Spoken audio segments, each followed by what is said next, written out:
안녕하세요. 우리나라도 이제 초고령화 사회로 접어들어 노인 인구가 최근 급증하면서 상속 증여세 문의가 매우 많아지고 있는데요. 각종 공제 제도가 그렇게 많은데 나만 자세히 모르고 있다면 안 내야 될 세금을 억울하게 납부하게 되는 경우가 발생하게 됩니다. 그래서 이번 강의는 상속 증여세의 각종 공제 제도를 제대로 파헤쳐보고 여러분들께 보다 더 손쉽게 알려드리도록 강의를 진행하겠습니다. 많은 참고와 도움이 되시면 감사하겠습니다. 상속 증여세와 대부분의 직접세는 재산이나 소득에서 필요경비나 각종 공제 금액을 차감한 후에 남은 금액을 가지고 세율을 적용을 해서 세금을 납부하게 되는데요. 화면상의 표에서 보시는 바와 같이 재산과 소득 금액을 가지고서 각종 공제액과 필요경비를 차감한 후에 과세가액의 세율을 곱해서 산출세액을 계산하는 것입니다. 따라서 여러분들께서 공제 한도 금액만 정확히 알고 있어도 상속이나 증여를 하는 데 있어서 세금 한 푼 없이 할 수 있다는 것이 되겠습니다. 화면상에서 상속세, 증여세 공제 한도표를 보고 계시는데요. 우선 먼저 증여세 공제 한도를 상세하게 살펴보겠습니다. 증여세 산출 방식은 증여재산가액에서 증여공제액을 차감을 하면 과세가액이 나오겠는데요. 여기에 증여세율을 곱해서 증여세 산출세액이 계산이 되겠습니다. 여기에서 증여자가 부모나 조부모, 외조부모인 경우에 수중자별 증여공제 가액을 상세히 살펴보겠습니다. 우선 첫 번째, 배우자는 6억까지 공제를 받을 수 있는 것이고요. 직계존비속, 즉 여기에서 직계존비속이라 하면 자녀 등이 해당이 되겠는데요. 5천만 원 공제가 되겠습니다. 단 미성년자는 2천만 원까지 가능하겠고요. 기타 친족, 사위나 며느리 등에게 증여를 할 경우에는 1천만 원 증여 공제가 되겠으며, 특히 올해부터 새로 생긴 신혼부부 증여 공제는 1억 5천만 원까지 가능하겠습니다. 따라서 부부가 양쪽 부모로부터 증여를 받은 경우에는 3억까지 신혼부부 증여 공제가 가능하겠고요. 또한 타인에게 증여를 했을 경우에는 증여재산 공제가 빵원 전혀 없다는 것을 여러분들께서는 기억해 두시기 바랍니다.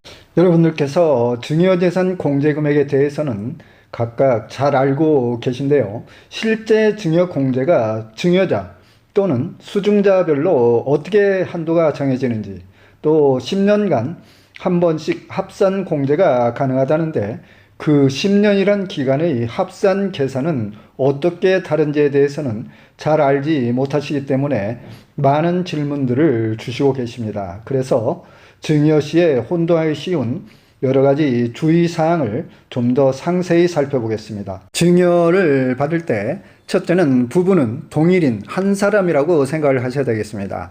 부부나 조부모 모두 합해서 5천만 원만 공제가 가능하겠고요. 부모나 조부모는 각각 별도로 계산하지 않는다는 것이죠.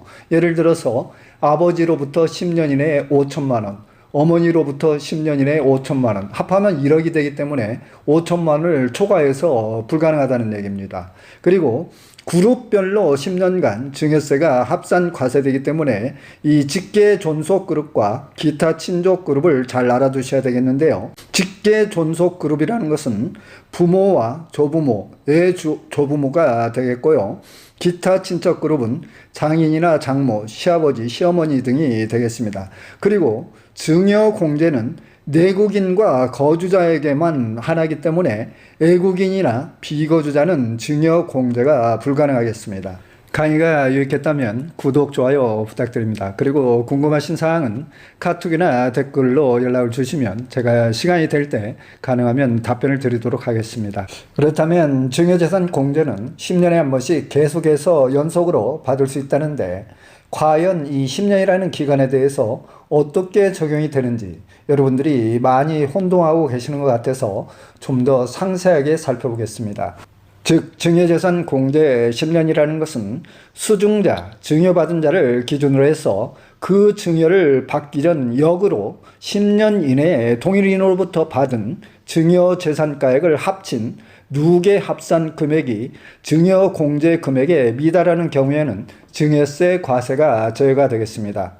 예를 들어서 A라는 사람이 최종적으로 증여받은 날짜가 2019년 12월 31일이었다면 역으로 계산해서 2010년 1월 1일까지 10년 기간 동안의 증여받은 금액을 합산해서 증여공제 한도 1회를 적용받을 수 있겠으며, 만약에 최종 증여 한도에까지 증여받은 시점이 2010년 1월 1일이었다면 10년 후인 2020년 1월 1일부터 다시 새로운 증여 공제 한도가 발생하는 것입니다. 다시 한번 여러분들이 이해하기 쉽도록 예시를 통해서 설명을 드려보겠습니다. A라는 사람이 2021년 5월 7일 아버지로부터 2천 증여받고 2023년 5월 7일 어머니로부터 1천을 증여받았을 때, 이때 합계 금액이 3천만 원이기 때문에 최초 증여받은 시점인 2021년 5월 7일부터 10년 이내인 2031년 5월 6일까지는 추가로 2천만 원을 더 증여를 받아도 증여 공제 한도 5천만 원 금액에 미달이 된다는 얘기가 되겠습니다. 또한 여기에서 부모는 한 사람 동일인으로 봐야 된다고 제가 말씀을 드렸기 때문에 부모 합해서 10년 동안 5천만 원만 공제가 가능하였습니다. 다음은 올해 신설된 신혼부부 증여세 면제 한도를 좀 살펴보겠습니다. 2024년 1월 1일 이후 증여분부터 시행을 하고 있는데요. 혼인공제와 출산공제로 나눠볼 수 있겠는데요. 혼인공제는 혼인신고일 전후 2년 이내 증여 금액에 대해서 해당이 되겠고요. 단 2024년 1월 1일 이후부터 시행을 했기 때문에 2023년 이전 증여분에 대해서는 소급 적용이 불가능하겠습니다. 그리고 출산공제는 출산일이나 입양일 이후 2년 이내에 증여가 여기에 해당이 되겠습니다.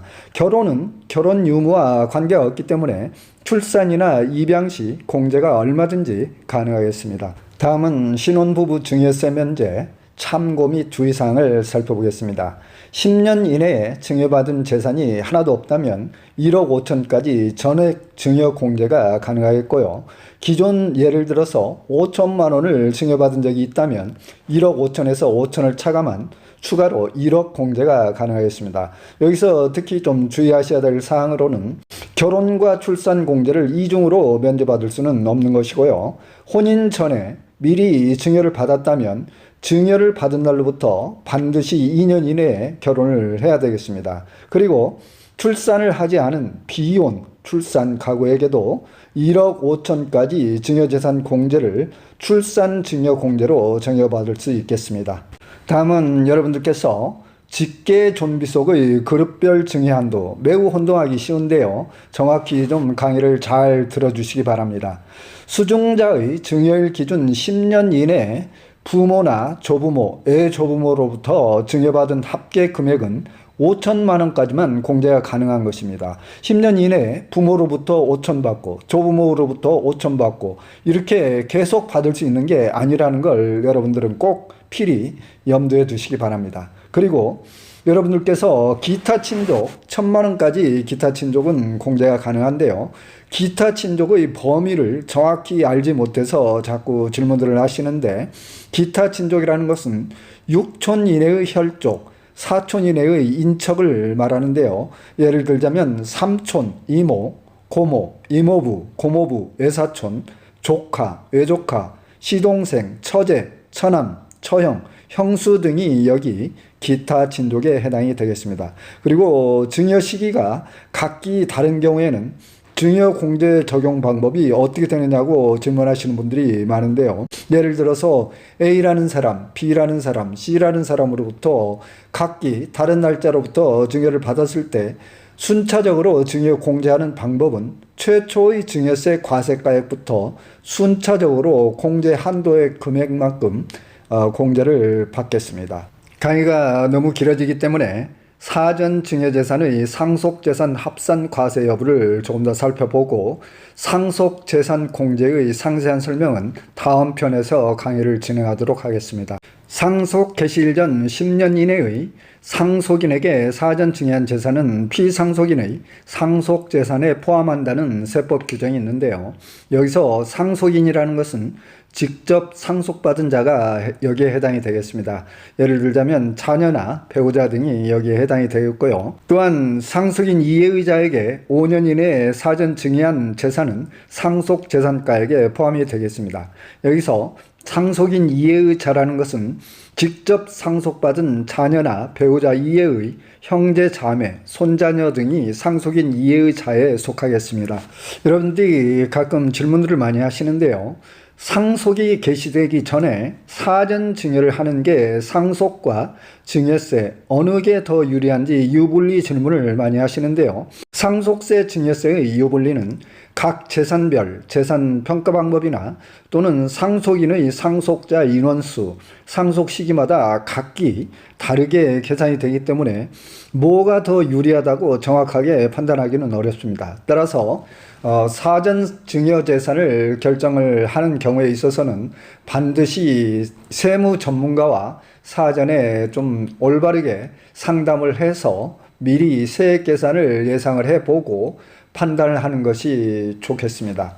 기타 다른 세목에 대해서 궁금하신 사항은 유튜브에서 산울TV를 검색하시면 각 세목별로 상세히 강의가 되어 있기 때문에 참고해 주시면 감사하겠습니다.